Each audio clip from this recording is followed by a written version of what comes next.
그날 밤 모텔방에서 만난 낯선 여자가 1년 뒤 제 딸의 시어머니로 다시 나타났습니다. 혹시 이런 경험 있으신가요? 단 하루, 단 한 번의 충동적인 선택이 내 인생 전체를 뒤흔들어 놓았던 순간. 이 이야기는 단순한 중년의 외로움에 관한 이야기가 아닙니다. 아내를 잃고 삶의 의미를 잃은 남자가 묻지마 관광에서 만난 한 여자와의 하룻밤을 계기로 인생의 가장 큰 시험대에 오르게 되는 이야기입니다. 영상 끝까지 보시면 사람이 얼마나 복잡하고 인연이 얼마나 기묘한지, 그리고 우리가 때로 어떤 선택 앞에서 어떻게 살아야 하는지를 분명히 느끼실 수 있을 겁니다. 아내를 떠나보낸 그날 이후 나는 사람이 아니라 그저 일하는 기계가 되어버렸습니다. 그런데 단 하루, 한 번의 여행이 모든 걸 바꿨습니다. 그날도 그랬다. 집에 돌아와 현관문을 열자 무겁게 내려앉은 공기가 나를 맞았다.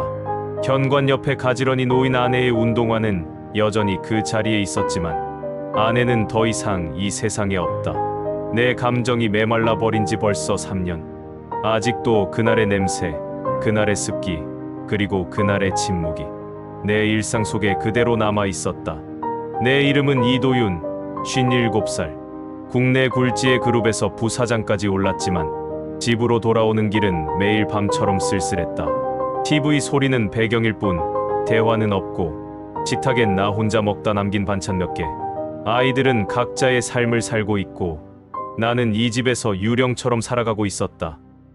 형, 이대로 가면 진짜 우울증 와. 나랑 같이 한번 나가자. 오랜 친구 진태가 내민 건 형형색색의 광고 전단 한 장이었다. 묻지마 관광 목적지도 이름도 묻지 않는 낯선 하루의 여행. 처음엔 코웃음 쳤다. 이 나이에 무슨 관광, 낯선 사람과 하루를. 하지만 그날 밤 침대에 누워 아내가 쓰던 쿠션을 가슴에 안고 있는데 문득 그 문구가 다시 떠올랐다. 외롭지 않은 하루를 선물합니다. 그 말이 묘하게도 날 건드렸다. 그래서 전화를 걸었다. 이번 주 토요일 참여 가능하십니다. 간단한 짐만 챙겨오세요. 이름은 묻지 않습니다. 낯선 여성의 친절한 음성. 나는 알 수 없는 두근거림을 안고 전화를 끊었다. 토요일 아침, 관광버스 출발 집합 장소 앞. 나처럼 중년의 나이쯤 되어 보이는 사람들이 하나둘 모여 있었다. 표정은 다 달랐지만 공통점이 있었다. 모두 외로워 보였다. 그리고 그녀가 내 앞에 나타났다. 긴 코트를 입은 채 검은 뿔테 안경을 쓴 차분하고 단정한 얼굴, 단정한 단발머리의 그녀는 내게 조용히 인사를 건넸다. 안녕하세요. 저는 오늘 하루 수연이라고 불러주세요. 수연. 이름도 직업도 사는 곳도 모르는 단 하루의 파트너. 그 순간 이 이상한 여행이 진짜 시작된다는 걸 직감했다. 버스는 한참을 달려 동해안의 한적한 바닷가 마을에 도착했다. 모래사장 너머로 펼쳐진 수평선. 그 풍경은 오랜만에 숨을 깊게 쉬게 만들었다. 바다 냄새 좋네요. 딱 옛날 생각나게. 수연이 말했다. 그녀는 신발을 벗고 맨발로 모래 위를 걷기 시작했다. 그 모습이 어쩐지 아내가 생전에 찍어줬던 어느 여름날의 사진과 겹쳐 보였다. 그래서일까? 나도 모르게 웃으며 그녀를 따라 걸었다. 지금은 누군가와 이렇게 함께 걷는 게 어색해요. 저도요. 우리는 서로를 보지 않고 바다만 보며 이야기했다. 부담스럽지 않게. 하지만 그 안엔 묘한 긴장감이 감돌았다. 저녁엔 회식이 있었다. 단체 식사 자리에서 소리 돌고 노래가 오가고 웃음소리가 퍼졌다. 누군가 수연에게 마이크를 건넸다. 그녀는 잠시 머무시다가 조용히 일어났다. 그리고 나를 잊지 말아요. 당신은 사랑받기 위해 태어난 사람. 뜻밖이었다. 수연의 목소리는 생각보다 훨씬 단단하고 따뜻했다. 그 순간 주변은 조용해졌다. 모두 그녀의 노래에 빨려 들어갔다. 나는 가슴 한켠이 묘하게 저려왔다. 노래가 끝나고 박수가 터졌다. 수연은 쑥스러운 듯 다시 내 옆에 앉았다. 노래 잘하시네요. 한때 노래방 강사였어요. 오래전 이야기지만 그래서 사람들 앞에서도 당당하신 거군요. 아니에요. 오히려 사람들 앞에 서는 게 제일 무서웠어요. 그래서 더 외로웠죠. 그녀의 말에 내 마음이 어딘가 툭 하고 내려앉았다. 이후 일정은 자유 시간. 숙소 로비에 있는 작은 와인바에서 주연과 둘이 다시 마주 앉았다. 처음엔요. 오늘 하루만 좋은 시간 보내면 되지 했어요. 그런데 이상하게 이 시간이 끝나지 않았으면 좋겠다는 생각이 자꾸 드네요.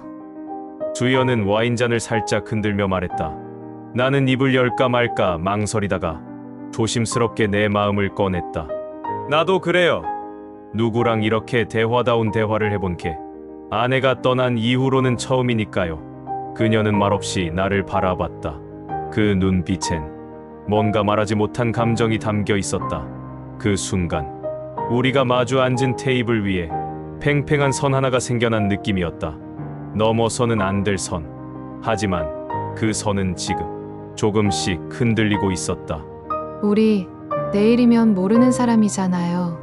그러니까 오늘만큼은 솔직해도 되지 않을까요? 그녀의 말, 그 한마디에 굳건했던 감정의 둑이 서서히 금이 가기 시작했다. 와인 한 병이 거의 비어갈 즈음 주연이 갑자기 말했다. 방에 같이 가실래요? 나는 멍하니 그녀를 바라봤다. 눈빛엔 흔들림도 유혹도 없었다. 그저 말 그대로 오늘 하루만 외롭지 않기를 바라는 담담한 얼굴이었다. 거절할 수 없었다. 정확히 말하면 거절하고 싶지 않았다. 그렇게 우린 조용히 로비를 나와 숙소 복도로 향했다. 문을 닫자마자 우리는 서로에게 다가갔다. 긴 대화도 특별한 연출도 없었다. 그저 서로의 외로움을 체온으로 덮으려는 듯한 본능적인 위로였다. 그녀의 머리카락 사이로 은은한 향수가 스쳤고 손끝이 닿을 때마다 그동안 얼어붙어 있던 내 감정들이 녹아내렸다. 그 밤은 슬프도록 따뜻했다. 그리고 동시에 두려웠다. 아침이 밝았을 때 주연은 이미 옷을 다 입고 창가에 서 있었다. 햇살 아래 그녀의 뒷모습이 어쩐지 낯설었다. 어젯밤 감사합니다. 이제 우린 각자의 일상으로 돌아가야죠. 그녀는 다시 묻지마 관광의 규칙대로 돌아가려는 듯 차분한 말투로 말했다. 그날 밤만 기억에 남기자는 약속. 그 말을 되뇌며 나는 고개를 끄덕였다. 하지만 그 말이 그렇게 가슴 아플 줄은 몰랐다. 며칠 후 현실로 돌아온 나는 다시 일상에 파묻혔다. 회의, 보고서, 무미건조한 대화들, 모든 것이 제자리인데 가슴 한구석은 텅 빈 것 같았다. 그러다 어느 날 딸 유라에게 전화가 왔다. 아빠, 나 결혼하려고. 갑작스러운 말에 놀랐지만 마음 한편으론 기뻤다. 딸이 행복하다면 그걸로 충분하다고 생각했다. 남자친구 이름이 뭐라 그랬지? 김도현, 다음 주 토요일 상견례 잡았어요. 도현이 부모님도 오신대요. 그날이 되기 전까지 나는 수연을 잊었다고 생각했다. 하지만 그 상견례 자리에 들어선 순간 내 모든 확신은 산산이 부서졌다. 테이블 맞은편 신랑 어머니 자리에 앉아있는 그 여자. 그날 밤 내게 다가왔던 바로 그 여자 주연이었다. 눈빛이 마주쳤고 그녀는 잠시 숨을 멈춘 듯 굳어섰다. 하지만 이내 아무 일 없던 듯 미소 지으며 말했다. 처음 뵙겠습니다. 도연이 엄마예요. 내 입에서도 자동으로 전혀 다른 대사가 흘러나왔다. 반갑습니다. 유라 아버지입니다. 세상이 멈춘 듯한 그 짧은 몇 초. 난 내가 뭘 잃었는지 실감했다. 그녀가 결혼한 사람이었다는 것. 그리고 그날 밤 나는 누군가의 아내와 하룻밤을 보냈다는 것. 그제야 모든 퍼즐이 맞춰지기 시작했다. 그녀의 손가락에 반지가 없었던 이유, 묻지마 관광의 규칙을 그토록 강조했던 이유, 그리고 지금 그녀는 내 딸의 시어머니가 될 사람이라는 사실. 모든 게 무너졌다. 내가 품었던 온기, 내가 느낀 위로, 모두 환상이었을까? 식사 자리에서 그녀는 내 시선을 피했다. 그 순간 깨달았다. 그녀 역시 그 밤 이후 나를 잊지 못했다는 걸. 하지만 이제 우린 서로의 자녀를 맺어줄 사돈이 되었다. 어떻게 해야 할까? 이 지독한 우연 앞에서 나는 무엇을 어떻게 해야 할까? 며칠 후 내 휴대폰에 문자 한 통이 도착했다. 정혜준 씨, 잠시 뵐 수 있을까요? 결혼 전에 정리하고 싶은 이야기가 있습니다. 수연 드림. 가슴이 철렁 내려앉았다. 우연이 아니라 이젠 직면해야 할 사실이 되어버렸다. 그녀와 만나기로 한 곳은 한강공원 벤치. 평소보다 더 쌀쌀했던 가을 바람 속에서 나는 묵묵히 그녀를 기다렸다.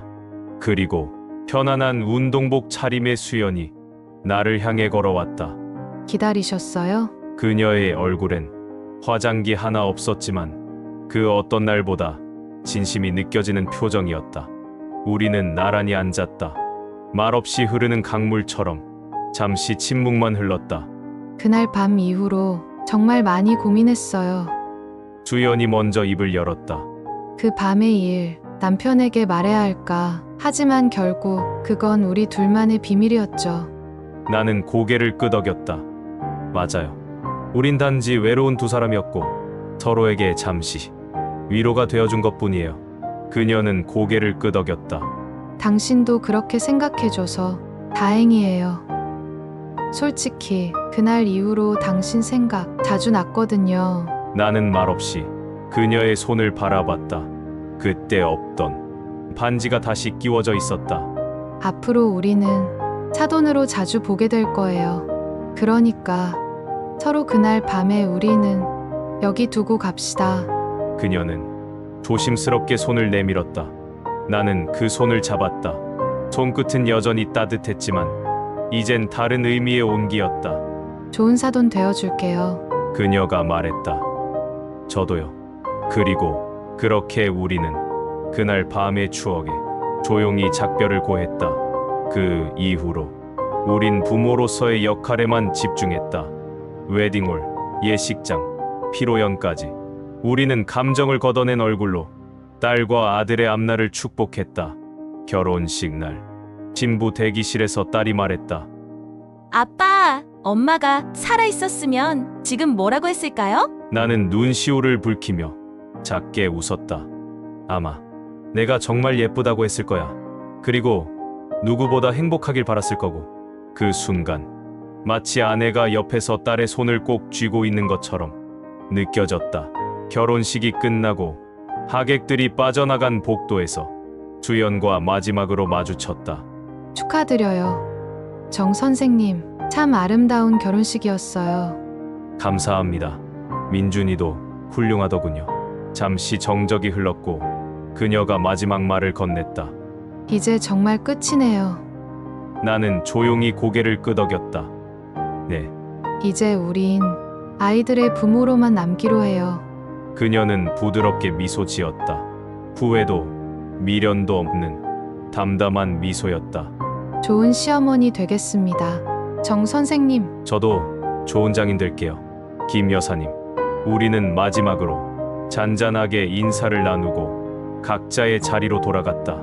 그 순간 가슴 한켠이 이상하리만큼 편안했다. 그날 밤 집으로 돌아오는 차 안에서 창밖을 바라봤다. 세상에서 가장 뜨거웠던 하룻밤은 이제 내 안에서 조용히 사라졌다. 그리고 그것이 가장 좋은 결말이라는 생각이 들었다. 가끔은 운명이 이렇게 이상하게 장난을 치기도 한다. 하지만 그 만남 덕분에 나는 아내를 잃고 멈춰있던 시간을 다시 움직일 수 있었으니까. 그녀는 내게 사랑이 아니라 삶으로 돌아오는 길을 가르쳐준 사람이었다. 이제 나는 사돈이라는 새로운 이름으로 그녀와 함께 또 한 번 인생을 시작할 준비가 되었다. 가끔은요, 우연처럼 다가온 인연이 우리를 다시 살아가게 만들기도 합니다. 아내를 떠나보낸 뒤 그 어떤 감정도 느낄 수 없었던 내가 다시 웃고 다시 울고 그리고 다시 딸의 손을 잡고 걸을 수 있었던 건 아마도 그날 밤 묻지마 관광에서 만난 그녀 덕분이었는지도 모르겠습니다. 우리는 결국 사랑을 선택한 게 아니라 용기를 선택했던 거였습니다. 당신도 혹시 긴 외로움 속에 머물러 있다면 오늘 이 이야기가 작은 불씨가 되었으면 합니다. 인생은 언제 어디서든 다시 시작될 수 있으니까요. 이야기가 마음에 닿으셨다면 좋아요와 구독으로 응원해주세요. 다음 영상에서는 또 다른 인생 이야기로 찾아뵙겠습니다. 감사합니다. 여러분의 관심이 저에게는 가장 큰 힘이 됩니다.